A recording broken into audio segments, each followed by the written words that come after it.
అప్పుడేమో మా నాన్న దేవుడు అన్నారు, కాకపోతే చుట్టూ దయ్యాలన్నీ చేరాయన్నారు. నాన్న ఆ దయ్యాలతో జర పైలం అని హెచ్చరించారు కూడా. కానీ ఇంతలో ఏం మారింది? నాన్నను టార్గెట్ చేసే పరిస్థితి ఎందుకు వచ్చింది? ఎమ్మెల్సీ కల్వకుంట్ల కవిత మండలిలో భావోద్వేగపూరిత ప్రసంగం చూసిన తర్వాత సగటు తెలంగాణ పౌరుడిలో కలుగుతున్న అనుమానాలు ఇవి. ఇంతకీ ఇదంతా అనుకోకుండా జరిగిందా, లేక కావాలని చేశారా? కవిత ప్రసంగ పాఠం ఏం చెప్తోంది? లక్ష్యం మారిందా? వ్యూహం మారిందా? నాడు నాన్న కూచి, నేడు మాటలే గుణపాలై గుచ్చి. అందరిని ఆగం చేస్తారు అనుకోలేదు అధ్యక్ష. I'm sorry, I'm really getting emotional. పెద్దల సభలో కవిత చేసిన పెద్ద ప్రసంగమే ఇప్పుడు తెలంగాణ రాజకీయాల్లో పెద్ద ముచ్చట. గతంలో ఎమోషనల్ గా ఆమె ఎన్నైనా మాట్లాడుండొచ్చుగాక, కానీ ప్రత్యేకంగా ఇప్పుడు చేసిన ఎమోషనల్ కామెంట్సే రకరకాల రచ్చకు కారణమవుతున్నాయి. ఈసారి బీఆర్ఎస్ మాత్రమే కాదు, ఆ పార్టీ అగ్రనేతలు కాదు, అధినేతే టార్గెట్ గా విమర్శల బాణాలు, ఆరోపణల బుల్లెట్లు విసిరారన్న గుసగుసలు గులాబీ వర్గాల్లో వినిపిస్తున్నాయి. ఇన్నాళ్లు బావను, అన్నయ్యను టార్గెట్ చేసిన ఆమె ఈసారి ఏకంగా తండ్రినే బోనులో నిలబెట్టేశారన్న వాదన వినిపిస్తోంది. కేసీఆర్ గారే పదే పదే ఈ మాట చెప్పారు. ఉమ్మడి రాష్ట్రంలో మనకు కాంట్రాక్ట్ వ్యవస్థ వచ్చింది. మరి కాంట్రాక్ట్ ఎంప్లాయీస్తోని, అవుట్ సోర్సింగ్ ఎంప్లాయీస్తోని దేశానికి నష్టం జరుగుతుంది, రాష్ట్రానికి నష్టం జరుగుతుంది, అందరికన్నా ఎక్కువ తెలంగాణ యువకులకు నష్టం జరుగుతుందని చెప్పారు అధ్యక్ష. ఆనాడు వారు సరదాగా ఒక మాట అనేవాళ్ళు, అందరికీ కాంట్రాక్ట్ పోస్ట్ ఉంది, మరి ముఖ్యమంత్రికి కూడా కాంట్రాక్ట్ పోస్ట్ ఉంటుందా అని చెప్పి ప్రశ్నించేవారు అధ్యక్ష. కానీ తెలంగాణ వచ్చిన తర్వాత 10 ఏళ్లలో కూడా కాంట్రాక్ట్ వ్యవస్థను మనం రద్దు చేసుకోలేకపోయినాం అధ్యక్ష. అది కాకుండా out sourcing employees, out sourcing వ్యవస్థను పెంచి పోషిస్తూ పోయినాం అధ్యక్ష. బాధతో, చాలా ఆవేదనతో నేను ఈ మాటలు చెప్తా ఉన్నా అధ్యక్ష. ఈ మాటలకు అర్థమేంటి? దేవుడి లాంటి నాన్నను ధిక్కరించినట్టే కదా. 10 ఏళ్ల పాలనలో కాంట్రాక్ట్ ఉద్యోగులను గత ప్రభుత్వం క్రమబద్ధీకరించలేదని క్లియర్ గా చెప్పేసినట్టేగా. గతంలో తన తండ్రన్న మాటలను ఉదహరించి చెప్పడమంటే కేసీఆర్ ను దెప్పి పొడవడం కాక మరేంటన్న వాదన తెర మీదకొస్తోంది. ఇవాళ ఆనాడు బాధపడ్డా, ఇవాళ నేను సంతోషపడతా ఉన్నా అధ్యక్ష. ఎందుకంటే అధ్యక్ష, ధర్నా చౌక్ రద్దు చేయడం అనేటటువంటిది ప్రజాస్వామిక హక్కుల్ని కాలరాయడంలో మొదటి మెత్త అధ్యక్ష. ఆనాడు ఇంటర్నల్గా ఎంత ప్రొటెస్ట్ చేసినా కూడా రాష్ట్రం వచ్చింది, ఇప్పుడు ధర్నాలు ఎందుకు, దరఖాస్తులు లేవు, ధర్నాలు లేవు, అన్ని పనులు చేసి పెడతామని చెప్పుకుంటూ వెళ్ళడం జరిగింది అధ్యక్ష. ఈ వ్యాఖ్యల అంతరార్థం ఏంటి? ధర్నా చౌక్ తరలించే ప్రయత్నం అన్యాయమైందేనంటూ నాటి ప్రభుత్వ నిర్ణయాన్ని, దాని అధినేత కేసీఆర్ ను కవిత తప్పుపట్టినట్లేగా అంటున్నారు. పార్టీలో జరుగుతున్నటువంటి అవినీతి అధ్యక్ష, ప్రభుత్వంలో జరుగుతున్నటువంటి అవినీతిని ఎప్పటికప్పుడు నేను వారి దృష్టికి తీసుకెళ్లడం జరిగింది అధ్యక్ష.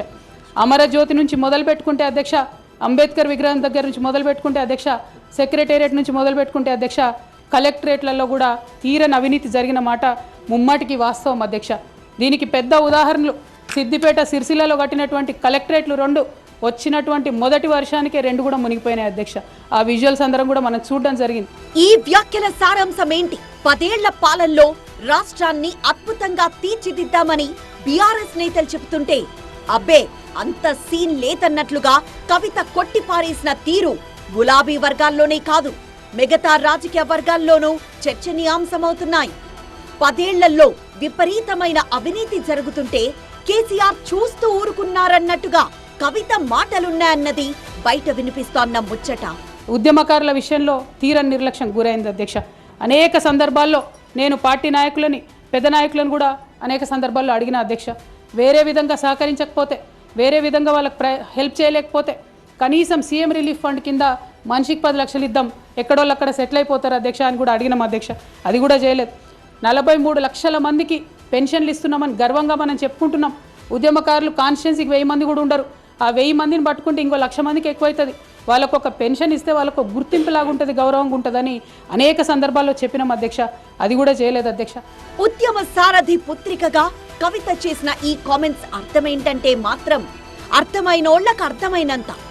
ఉద్యమ పార్టీగా మొదలై స్వరాష్ట్రంలో అధికారం దక్కించుకున్న బీఆర్ఎస్ ఉరఫ్ టీఆర్ఎస్ పై 10 ఏళ్ల పాటు మారుమోగిన ఆరోపణిది. ఉద్యమకారులను దూరం పెట్టి ఉద్యమ ద్రోహులను అక్కున చేర్చుకున్నారంటూ పెద్ద అపవాదును కేసీఆర్ మోసారనుకుంటే అది అపవాదు కాదు, నిజమేనన్నట్లుగా ఇప్పుడు కవిత వ్యాఖ్యలున్నాయనే చర్చ జరుగుతోంది.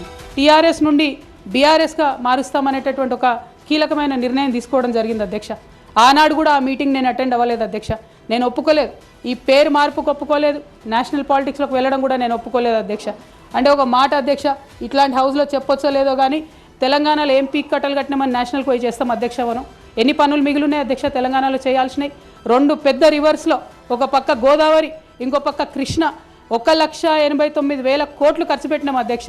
కొత్తగా ఇచ్చిన ఆయకట్టు ఎంత అంటే 14 లక్షల ఎకరాలు అధ్యక్ష. ఇక ఈ మాటకైతే మరో అర్థమే లేదు.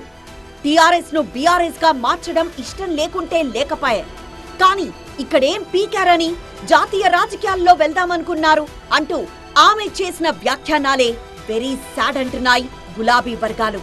ఇవి ఏకంగా కేసీఆర్ ని టార్గెట్ చేసిన ముచ్చట్లేనన్న వాదన వినిపిస్తోంది. గతంలో ఫెడరల్ ఫ్రంట్ కోసం రాష్ట్రాల పర్యటనకు వెళ్లినప్పుడు ఆయనతో పాటే చాలా మీటింగ్లు షేర్ చేసుకున్న కవిత ఇప్పుడిలా మాట్లాడడమే చర్చనీయాంశమవుతోంది. కవిత టార్గెట్ చేసింది బీఆర్ఎస్ ను మాత్రమే కాదు, స్వయానా తన తండ్రినే అంటున్నాయి గులాబీ వర్గాలు. అందుకే ఆమె ఒక్కో ప్రశ్నకు ఒక్కో విమర్శకు సమాధానమిస్తూ సోషల్ మీడియాను హోరెత్తిస్తున్నాయి.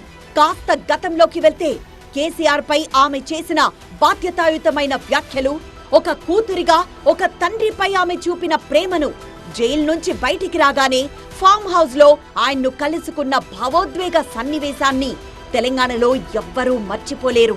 కేసీఆర్ గారు దేవుడు, కేసీఆర్ గారు దేవుడు, కానీ కేసీఆర్ గారి చుట్టూ కొన్ని దయ్యాలున్నాయి, వాళ్ళ వల్ల చాలా నష్టం జరుగుతున్నది. అలాంటి కవిత ఇప్పుడు ఇలా డైరెక్ట్ గా కేసీఆర్ ను టార్గెట్ చేశారా అనే చర్చ మొదలైంది. అయితే భావోద్వేగంతో మాట్లాడుతూ ఆ ఫ్లోలో అలా అనేశారా? నాన్న విషయంలో టంగ్ స్లిప్ అయ్యారా?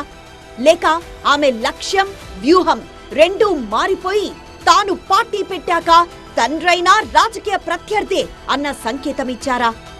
ఆమె మాట్లాడిన ప్రతి మాట, అందులోని ప్రతి విమర్శ, ప్రతి ఆరోపణ పరోక్షంగా కేసీఆర్ ను తాకేదే, కేసీఆర్ ను గుచ్చి గుచ్చి ఇబ్బంది పెట్టేదే. దీంతో తండ్రితోనూ ఆమెకు గ్యాప్ ఏర్పడిపోయిందన్న టాక్ బలంగా వినిపిస్తోంది. అయితే అదేం కాదంటున్నాయి జాగృతి వర్గాలు. గతంలో తండ్రి మీద చూపిన బాధ్యత, ప్రేమ ఆమెలో ఏ మాత్రం తగ్గలేదంటున్నాయి. 10 ఏళ్లలో జరిగిన తప్పిదాలను ప్రశ్నిస్తూనే మండలి ప్రసంగంలో తదనంతరం ఆమె చేసిన వ్యాఖ్యలను ప్రస్తావిస్తున్నారు. అధికారం కోల్పోయిన తర్వాత కాంగ్రెస్ పార్టీ వచ్చి ఒక ఎంక్వైరీ చేసింది అధ్యక్ష, ఘోష్ కమిటీ అని. బీఆర్ఎస్ పార్టీలో ఉన్నటువంటి ఏ పెద్ద నాయకుడు కూడా మాట్లాడాడు అధ్యక్ష. కేసీఆర్ గారు అంటే ఎవరు మాట్లాడారు? అదే కేటీఆర్ గారినో హరీష్ రావు గారినో అంటే అందరు లేచి నిల్చొని మాట్లాడతారు అధ్యక్ష. నేను ఒకటే అంటే అధ్యక్ష, ఒక నాయకుడిని నమ్ముకొని, ప్రాంతీయ పార్టీ అంటే ఏంది అధ్యక్ష?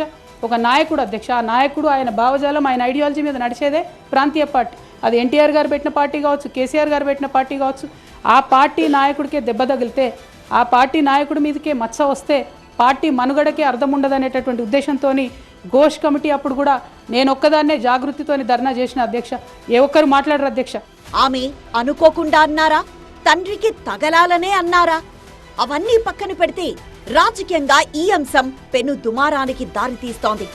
కేసీఆర్ పై ప్రత్యర్థులు వాడేందుకు బలమైన అస్త్రాల్ని కూతురు కవితే ఇచ్చారన్న అభిప్రాయం వ్యక్తమవుతోంది. మరి ఈ పరిణామం రాజకీయంగా ఎటు దారి తీస్తుందో చూడాలి.